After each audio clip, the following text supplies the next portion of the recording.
once met this great man, and he liked to begin every talk with what he liked to call a laughing meditation.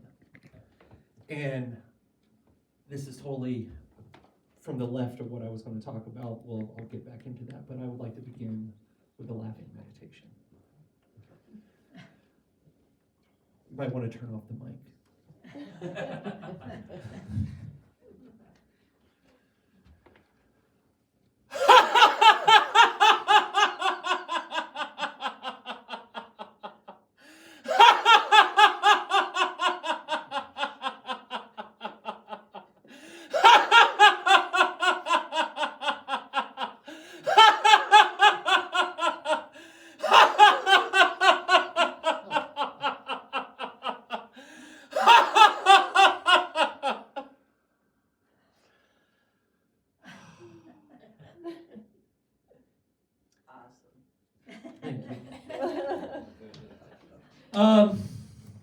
As Ann said, I'm a coach, I'm a builder, I'm a developer, and I'm a explorer of the interpersonal play of the human dynamic. I like to take a 20 trillion foot view of the universe and our relationship to it and how we intermingle in its existence. I began my journey when I was 19. I had a massive spiritual awakening. Actually, in the night, it was 3 a.m, came in from the bar with my buddies in college, and a giant entity was standing in the door of my bedroom, like bigger than and I was like, what is this? And it was just like an energy density. It wasn't like any kind of form. And I was like, wow, am I really that wasted that I have that many gin and tonics or something like that? But no, it was there, and it was like, I need your help. And I was like, go away, I don't got time for you, And then it was like, I'm just there, and it was like this density, and it was like, no, I really need your help. And I'm like, I don't have time for you, please go away. Disappears. About 3 seconds later, my roommate Jason in his bedroom comes shooting out of his room, terrified. Oh my God, there's something in my room. I was sitting on the edge of my bed over here, and this side of my bed just sat down with this massive weight. And he was like, what is this? And I was like, oh, don't worry about it. This guy is like an energy density. He just told me his name is Eric. And he's just once in the house and needs our help. It was wild. He didn't sleep in his bedroom for 2 weeks. Turns out, though, Eric was a biker ganger in the 70s. This is what he told me in later communication. And his mom actually lived across the street. She was in her 80s, and she was getting ready to pass. And this was in Boulder, Colorado. And he kept saying, I need you to come and tell my mom that I'm okay, because I disappeared in the 70s. And it was like, what? And he was like, yeah. And I'm like this presence in gargantuan, and I had this other roommate, his name was John, and he's like this tall, lanky Brazilian guy. But he's a Sagittarius and the chillest person you ever met, just like level. He's still to this day, 30 years later, he is just still this. And I asked John, I was like, man, we got to go across the street so I can actually give this lady a message from her son. I need you to come with me because you're going to be a much more calming factor than I will be talking to her at the door. So we go across the street, and I knock on her door, and I say, I have an odd message for you. And she was like, what is it? And I said, I was visited a couple weeks ago, actually. I know I should have come sooner, but I had to frame my head around everything that's going on and go through a process and actually call my Aunt Lori, who's an intuitive life coach, and I'll get to her in a minute, and process this. But I finally got up the bravery to come knock on your door and speak to you. And I know this is going to sound weird, but I have a message from your son.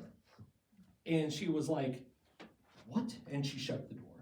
And John goes, ma'am, I'm so sorry. I know this is very strange, but he really does. We're not asking anything from you. We've lived across the street from you for the past 6 months.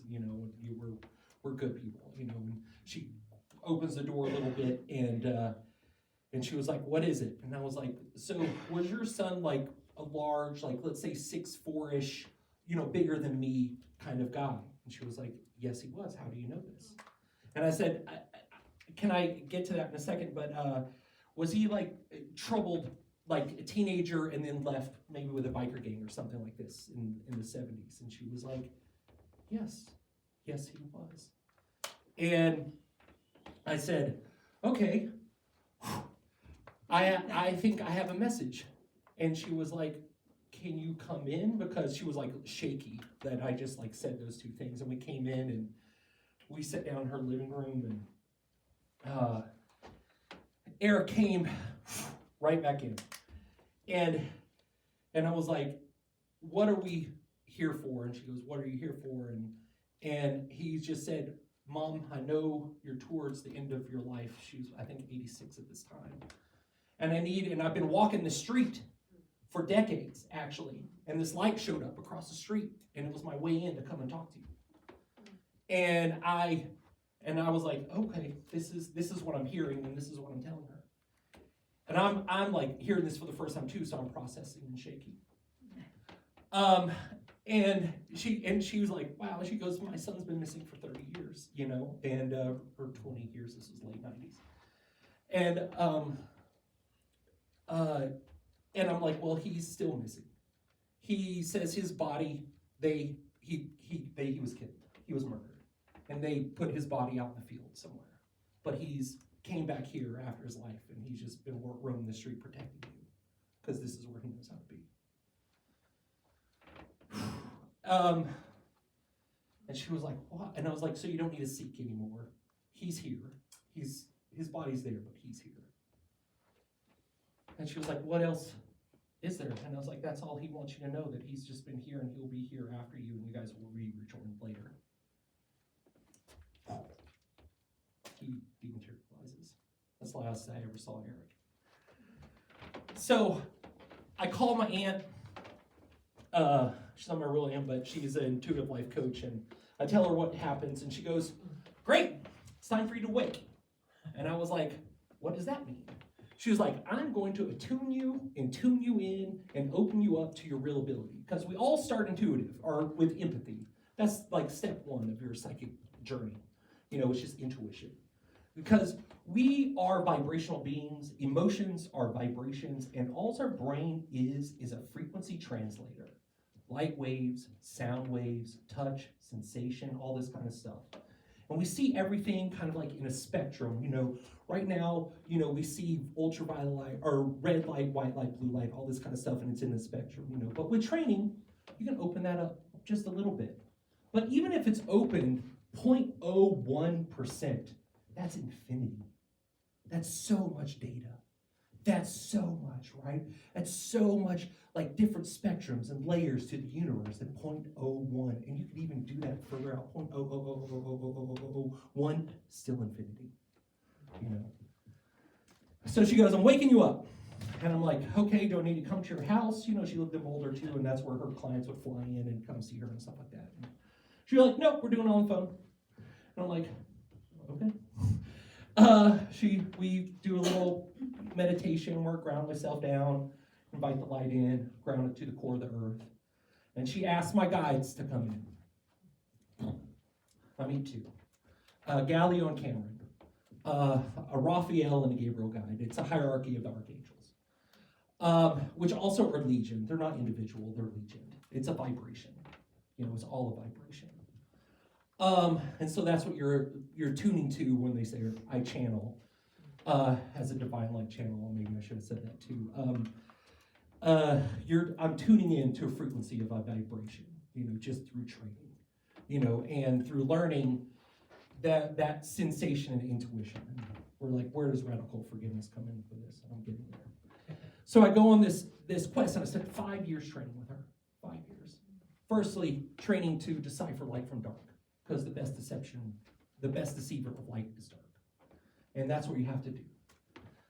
And of course, that relationship begins to fall out, because as when you meet your heroes, we see our flaws, and you're 23 years old and think you know everything, and they're like, wait, young buck. and that happens. But on there, I continue my journey, and I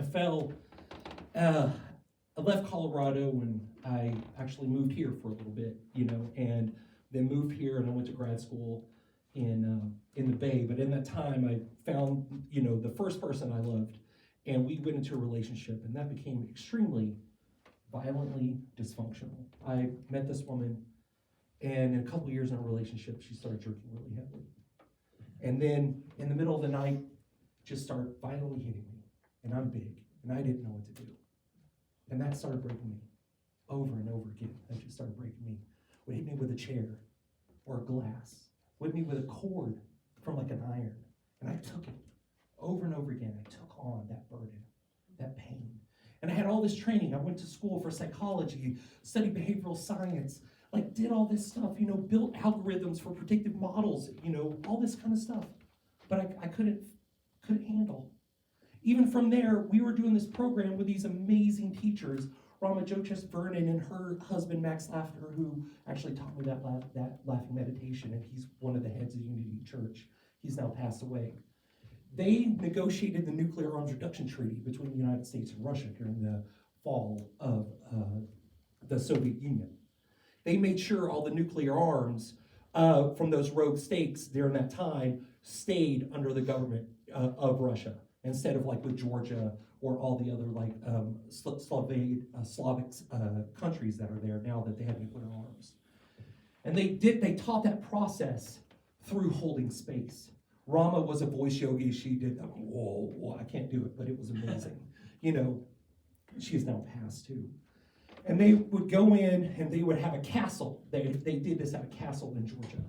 And these generals from all these other places that had control of these nuclear arms would come in, and they would negotiate with each other because they wanted to keep those nukes, because they actually hated the guy next to them. They hated him. They'd been fighting them. Their families were taken by the secret police too. And they just rose through the ranks and people disappeared.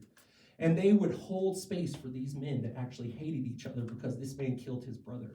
This man killed his family. And they were like, how are we actually, and they weren't going to give up those nukes at all. But how they did that was they said, tell me the story of how your brother died. Tell me the story how your family was taken in the middle of the night. Tell me that story. And everybody at that table, all 30 of these men, these generals with, that could annihilate the world at any moment, all had the same story. They had the same story of loss and grief and how they were standing up for their loss and grief. And then they had common ground. They saw this other person also mourning the loss of their person, the loss of their family. And from that, they were like, I actually don't hate you because when I was 12 years old too, my brother was killed by the same people that yours was. And that's how they found common ground. So I've gone through this process for 2 years through Arizona State University, learning this at the same time, going to see my partner at night and going through this experience. Devastated me with this big, confident guy, but I had the secret that I was carrying and burdening. So, how are we carrying this massive pain with us, this trauma that we have that carries forth? And everybody on this planet exists with some kind of story that is relative that powerful to them. Some violation, some violence, some abuse, and you carry this in yourself, in your heart. And we spend all this time saying, I want to get rid of it, chasing and seeking. How am I going to get rid of this? I'm going to go see a Reiki healer and they're going to pull it from me. I'm going to go to therapy and we're going to do it. I'm going to go see and we're going to unhook it. I'm going to go do a soul retrieval to get it out. And I went on all those quests. And I also went on the other paths of doing a lot of drugs, doing sex addiction, doing all this kind of stuff to escape that burden and pain during those times, because you break up and you're lost. I wouldn't commit. I was afraid of my vulnerability so much, I put up all these walls and barriers.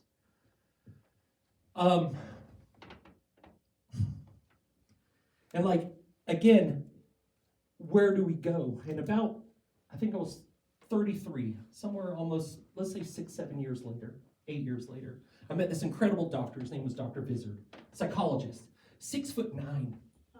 Okay, he was a giant, and he could also disappear in plain sight. It was crazy. We actually lived close to each other, and we'd go to the health food store like Whole Foods, and he would be like standing like at the hot food bar, would not see him. And he's 6'9", just like this. But also, I found him because I just read Dr. Francis Shapiro's book on EMDR, which I'm a huge fan of, and if you're not familiar, she made this therapy that actually helps rewrite your brain's response to trauma. And it's amazing. And she did this at Walter Reed in Bethesda, Maryland, with all these Vietnam vets in the early 80s. And she invented this process to actually bring resolve to trauma. And she did it with the worst of the worst people going through trauma. And these guys were in Vietnam with the flamethrowers burning babies. And these people were hugely PTSD traumatized, and they didn't know how to do it. And they were just doing it from groupthink, being led by the platoon, told what to do. And then they come out of that, and I'm burdened with this for the rest of my life as a sin to them, How do they free themselves of that? And so she found this process of EMDR. So I wanted to go find a doctor to get me out of this trauma. How do I get out of this trauma? And it's extremely intense. So I find this doctor visit, and we go in and we start doing EMDR therapy.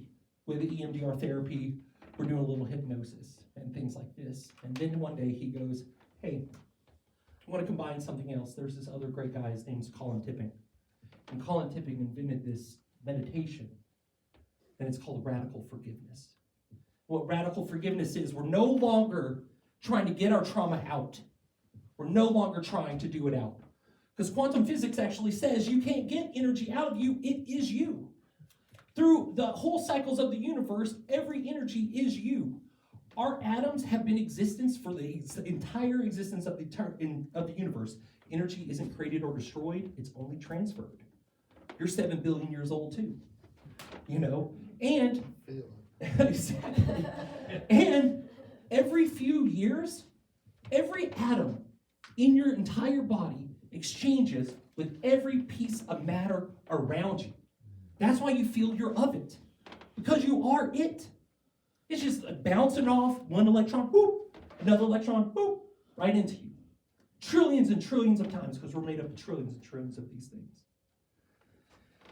And I'm like, so how I'm chasing this cycle, and you've probably been here too, where you're chasing this cycle of relief. How do I go and find it? I'm chasing the cycle of relief, and it's not there. And he said, exactly, because we're trying to get it out. He goes, that's not the answer I see. The answer is bringing it in. I'm like, what? And he's like, yeah, you're bringing in the demons. You're bringing in the dark. You're bringing that in. And you're going to bring it into your vulnerability. And I'm like, my vulnerability? He goes, yeah, that vulnerability. And it hits me. And I was like, holy crap, we've all been duped. We've all been duped. Vulnerability isn't weakness. It is actually the strongest of all of emotions, all places to be. That's why there's just massive worldwide propaganda to tell you it's weak, because it's actually so strong. So it's a deception. It is the healer. It has come in. We create all these barriers and defense mechanisms when it's always whole. It's never broken. It's us just like putting up these illusions of fence posts of like, oh, I'm not going to go too deep. Oh, I'm going to run away. Oh, I'm going to ghost. Nope. That's just you. When your vulnerability is just sitting here strong. It's a sun. It is a fission, nuclear-powered sun. Sitting right here. Just swirling and burning and turning over and integrating all that energy that you're connected with every day. All day. Through every existence of all of your atoms that will ever be. It's right here. Just turning. And if you will, I would like to take you through a radical forgiveness meditation. Is everybody willing to do that with me? Yeah. As I want to show you how this brings in and incorporates. Okay. I want you all to close your eyes, please. We're going to center ourselves down We're going to center ourselves down. And I invite you in light. We invite you in pure light. We invite you in.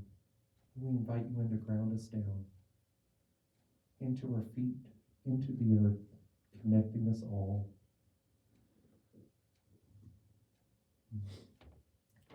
I want you to imagine your heart space. I want you to go to your heart space and see it as that sun. This is your vulnerability.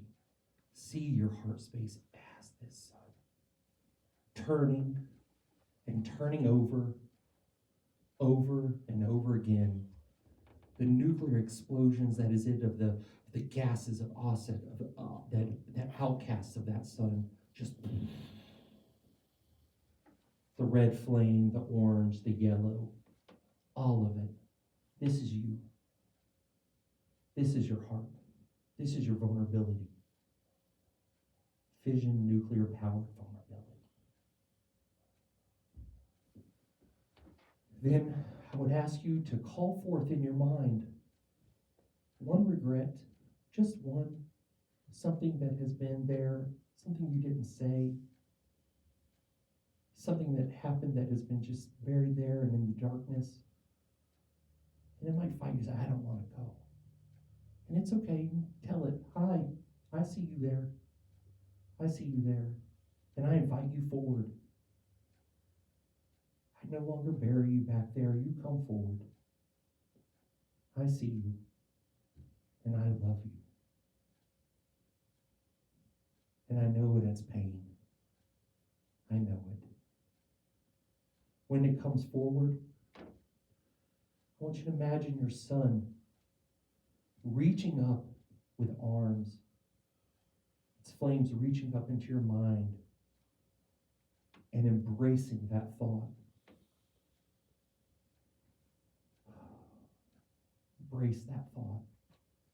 You might try to resist and be like, come on, you're safe. I'm actually going to bring you in. I don't need to hide you under some rocks anymore. Come with me. It will struggle. It's okay to struggle. I hear you struggling. But I want you to come with me down into my heart. You won't hurt it. And I want you to imagine those arms bringing it out of your mind, deep into your heart. And your heart didn't turn black. It didn't get broken. It might beat faster. But you see it integrate. It is now just as it is the rest of your son. It is there, burning in the fission, the fusion, the heat of your son. Never dimming, never broken.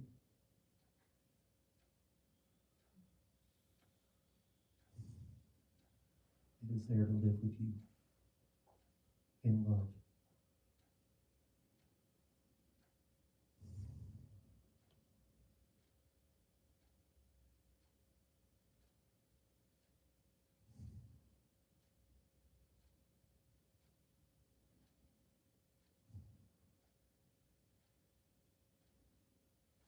When you're ready, you can open your eyes.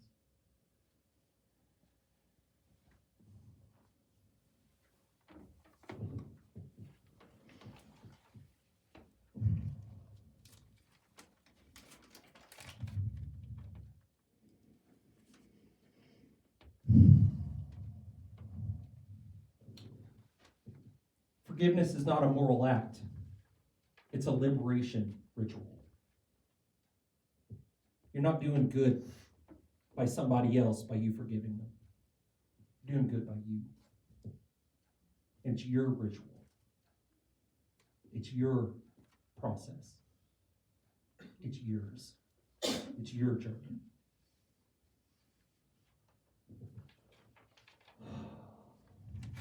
Thank you so much.